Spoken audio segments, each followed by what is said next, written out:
Hey everyone, welcome to another exciting adventure or episode of Javier in the Air. That's right, Javier in the Air. For those of you who haven't been here before, welcome. For those of you who have, welcome back. So you saw in the beginning I decided to change my baking a little bit and just go with it right in the beginning of the show, in the opening scene, the opening titles. So what you saw there was me baking what was called the holiday spooky bread or something like that. Turns out it's just sandwich bread that I use, and you saw there I made the loaf pan this time, not using the Pullman loaves, and it was just really just a dye job. So yes, it was a dye job.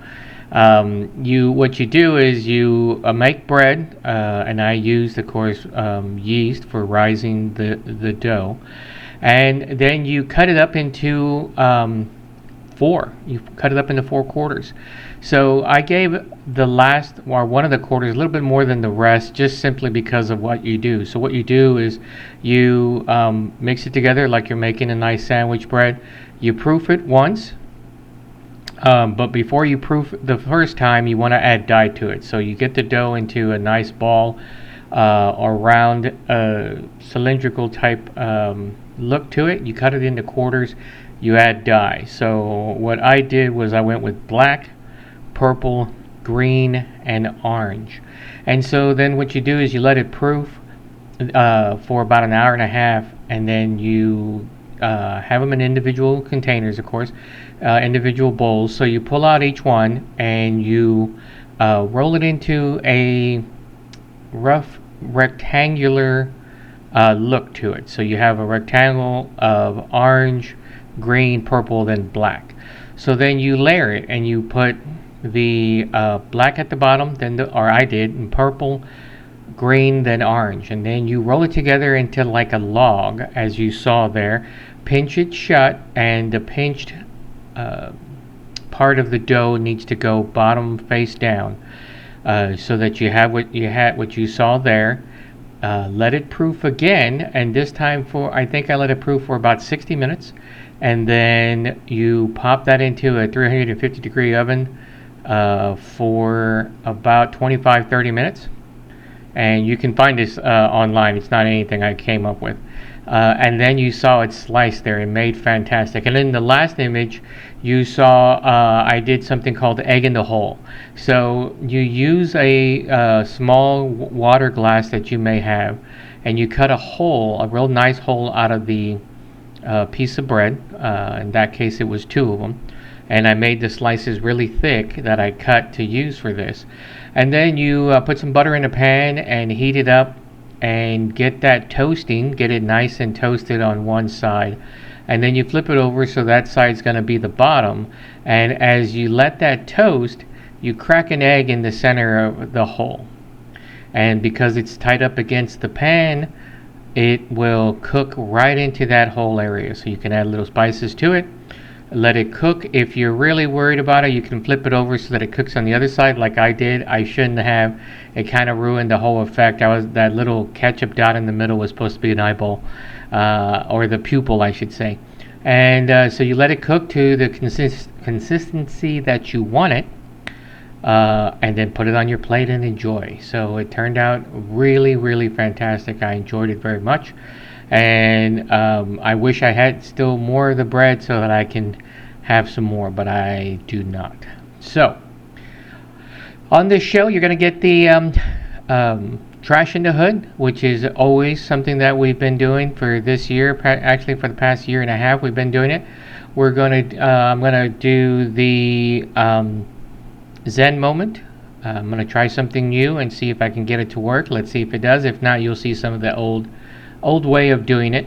I'm going to have an episode of our Jav-A Beans, which has gotten some great review. I've been getting some feedback on places that I should go.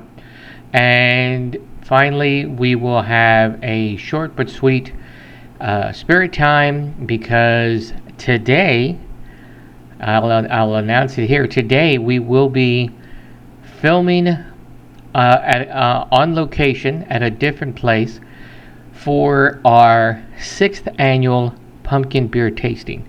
We will have a special guest. It is at their studio that we will be at, and he was nice enough to want to join and drink some beer with Brother Rob and I.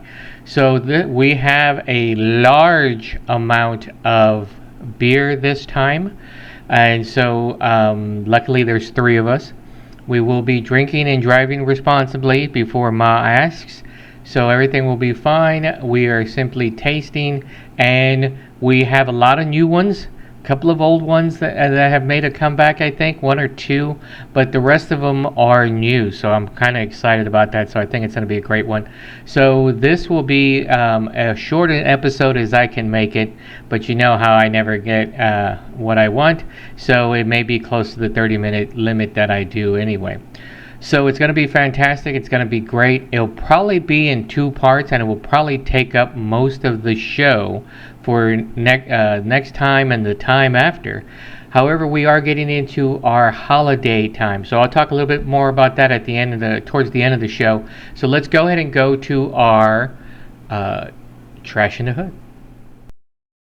Dark Frog Social Media presents Trash in the Hood, weeks 166 and 167. So you can see this is week 166, day one. And as you see, we did some crazy walking around. And it's kind of a short, we weren't really feeling it because we walked on Sunday. So we just did a short walk, but it was a good one. So you see, even though it was a short one, we still got a lot of stuff. Just never-ending beverage cans and beverage containers and stuff like that. Lots of little bits of paper and plastic and straws and lids and paper. And water bottle tops and bottle top caps, and we had a decent amount of cigarette butts, just the usual. Okay, on this one we did a little bit of a different look to it. We just kind of went out and then went out straight all the way up to Cypress Creek and then worked our way back down it. And even though we went down and we've been down on this street many, many, many a time, it's El Salito, so it's always crazy. So we had an unbelievable amount of cigarette butts, the usual crushed cans, vape pens, cigarette boxes, beer cans, water bottles, food containers, a lot of food containers, And by the way, this is day four, so it's not food that's being thrown out over the weekends. It's just the usual. This was week 166, day 6. This was our really long walk that we like to do on Saturdays. We went out in an unusual way to get to the coffee house, which was Mojo this time. And then from there, after we took a break, we walked on back the other way. So it turned out to be a really long but a really good walk. Well, with a really long walk like that, we met some friends along the way. It is coming up on spooky time. Actually, it is already spooky time. So we did meet some great looking decorations out there. Surprising for such a long walk, we didn't find as much as we thought that we would. Of course, the usual, over 50, probably I think there is over 60 cigarette butts, and the cigarette containers and the vape pen boxes. And we found a lot of plastic this time. So a lot of plastic bottles, plastic bags, plastic wire for weed whacking, just plastic everywhere, everywhere, everywhere. So now we're into week 167. This is day two. It was a short, well, it wasn't that short, but it was a good walk.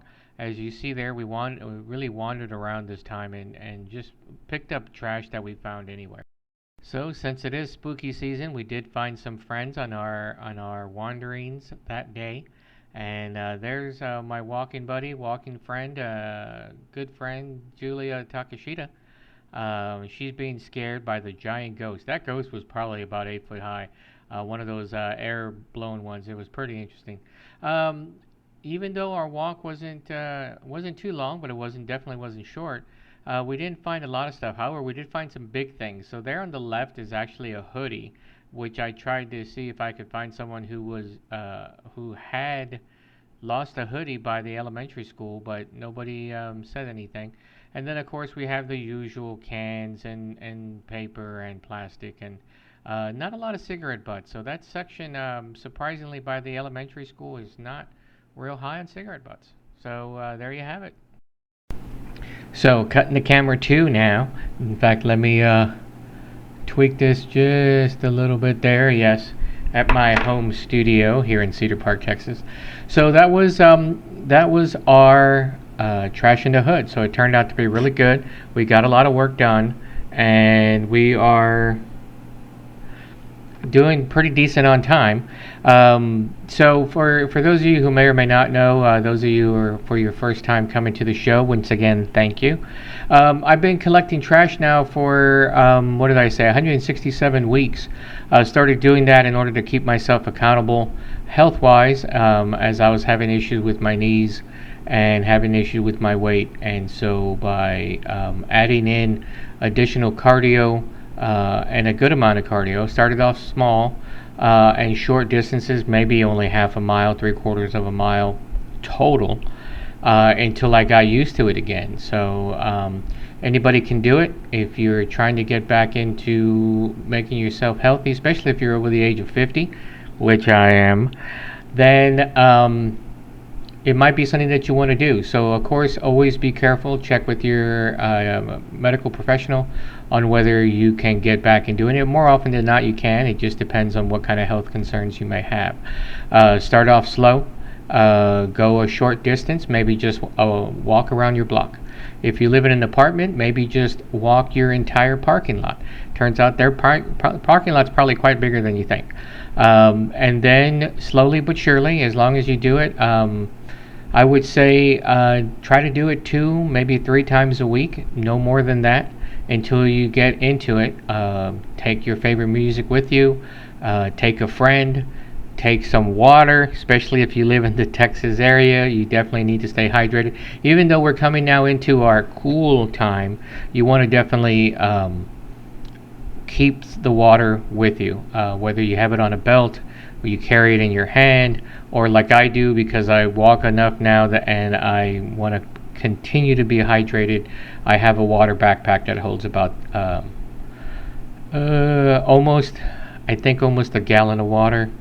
I think it's either, well, anyway, it's a backpack, and so you can drink it. And if you've seen me, you may see me slurping. It's not oxygen, it's water. So, but get out and do it. Also, if you're one who may work from home a lot and doesn't get out and doesn't, have any other social avenue, you can start having a walking party where you have friends and or family go with you and do it. But start off small, slow, work your way up, and then you can start doing more and more distances. My friend Julia walks a lot more than I do, so she's putting in usually 3 to 4 miles every time she goes out, unless she goes with me.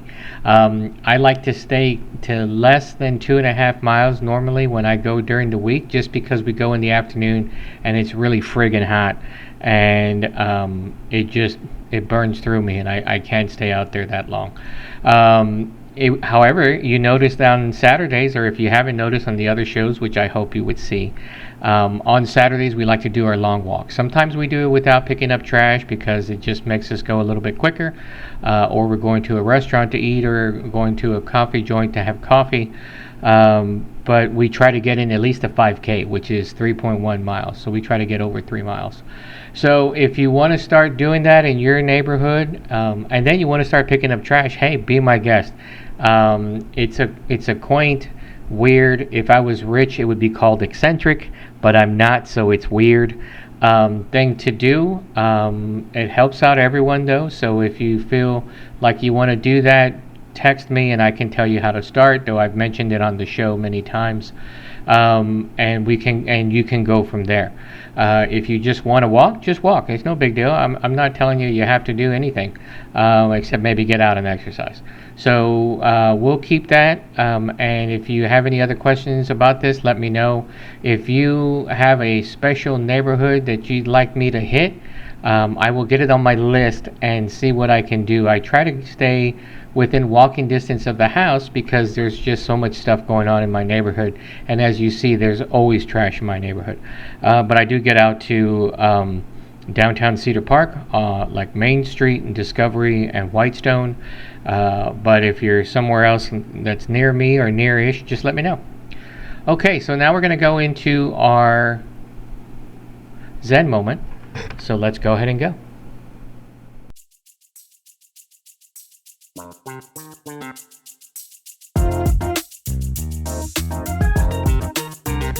Hey guys, I'm trying AI and this is me after a really good haircut. What do you think?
All right. So what did y'all think about the AI bit that I did? I didn't have enough points to go more than I had on there. But it's really interesting because it really made one. It made my teeth really, really white and even. I'm looking at the mirror. That's why I'm saying white, really white and even. So it looks a little odd if you have seen me speak before, which I hope you have. But it wasn't too bad. So I put in there the quote about the AI because I wanted it to say that it was AI so that you could take a look at it. And then I added saucy wink at the end as a description of what I was doing, giving it a saucy wink like and it just seemed to do that without really the sauce in there. So, but that's as far as attempts go, that was pretty good for me because I've tried to create some images in the past, and with their stock styles that they have, I just didn't do anything justice. So I'm glad that the image to video actually did better. Made my teeth look better too. So I mean that's fantastic. Anyway, so as I gain more points through this editing software without having to pay more, you may see it again. So let me know what you think. All right, so now we're going to go to our Jav-A Beans.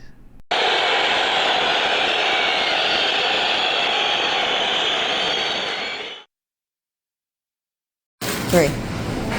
All right, so out here at 85-degree bakery,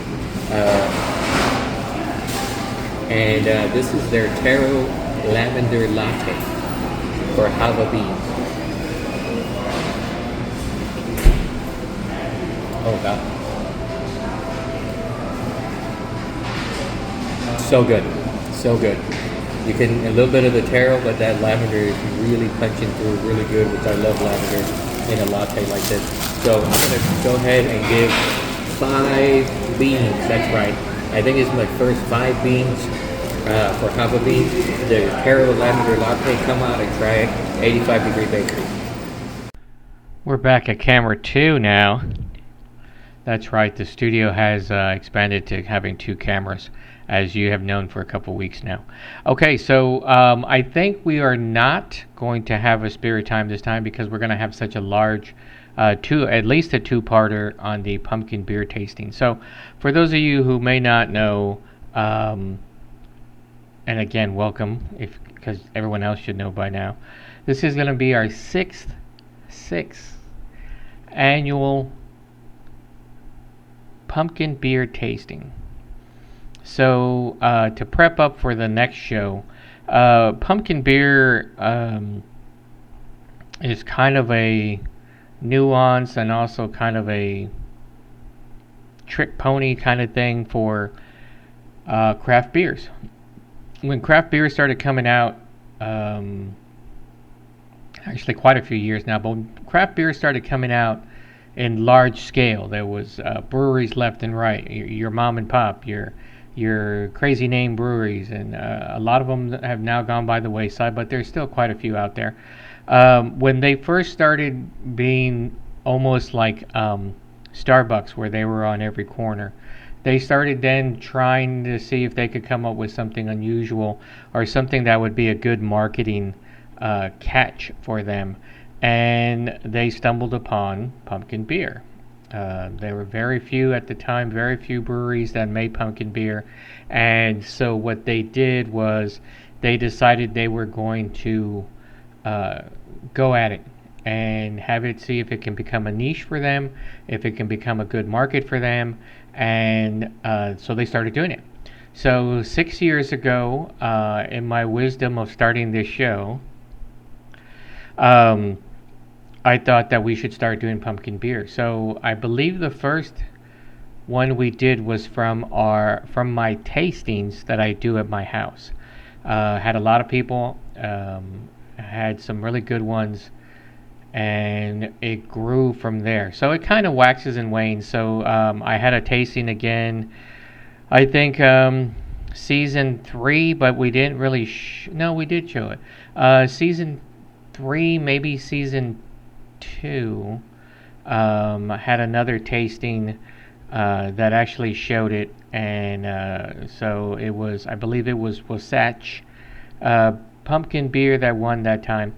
So I won't go into it too much because the show itself, hopefully we'll talk a little bit about it at our off on location that we're doing for this one and for the following part 2 of it. But it's going to be really good. So the breweries tried, and there is a difference, and I'll go on about it in the show. There is, or the next show, there is a difference between pumpkin beer and pumpkin spice beer. And they don't necessarily notate that in the beer itself. A lot of them will say, actually, a lot of them will just have crazy pumpkin names, which is cool, fantastic artwork, which again is cool. One of the indicative signs of a craft brewery is that they will have some crazy or sometimes unusual or sometimes fantastic artwork for their beer. So they won't name it in there, but if you look at the ingredients, they'll say what it is. So some beers will have used pumpkin in their fermentation process. Some of it will have used it like at a second fermentation so that it brings in the pumpkin a little bit better. And then sometimes they'll do pumpkin spice. Now, for those of you who are sick of hearing PSL and the group that is associated with PSLs, pumpkin spice has no pumpkin in it. It is the spice that is used to make pumpkin pie. So your nutmeg, your cinnamon, your pumpkin pie spice, which is a combination of all of them, your allspice, which people think is a combination of spices, but it's not. It's actually one spice called allspice. And anything else that you may use for your pumpkin pie.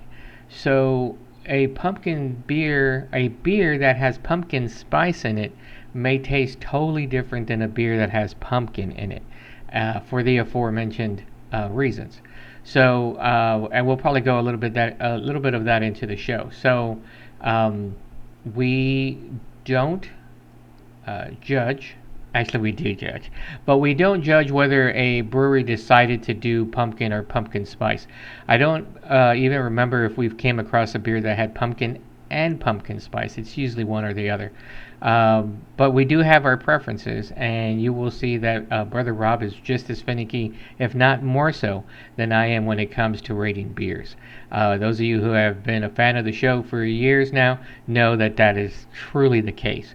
And so with our on location site and our new reviewer, we'll see how they review the things. They may be a little bit nicer than we are, and I'll give the ground rules that we have for that. So we'll see how it goes. All right, so that is going to be it. I'm going to call this and make it as close to a short one as possible. I appreciate you watching the show. Again, if you'd like to subscribe to my YouTube channel, this is Javier in the Air. That's Javier in the Air, not on the air. I also have my handle, which is hashtag Javier in the Air 01, all one word. If you'd like to be on the show for any reason, please reach out to me and we'll try to set something up here in my illustrious studio in Cedar Park, Texas. If you can't make it out to Cedar Park and you'd like to be on the show anyway, let me know. Reach out to me how you know how to reach out to me, and we will set something up via like a Zoom call or something like that. If you have a mom and pop location, specifically if you have something Java related, I'd love to come out and talk to you about your business, how you got started, while having some of your fantastic coffees. And then I can get that on the show as well. If you'd like to be a co-host at any point, just let me know. I'd love to get you on the show. And we can go that way. Now that I have 2 cameras, we can set it up so that it sets up in a nice location and we don't have to be elbow to elbow like you've seen me with Brother Rob on some of the past pumpkin beer tastings. Okay, so I'm going to call it now. So everybody have a good rest of your week. I hope that you will tune in 2 weeks for the part 1 of our pumpkin beer tasting. It's going to be fantastic. We get stupid, and but we enjoy ourselves, and that's what it's all about. So I will talk to you again next time. Thanks a lot, everyone.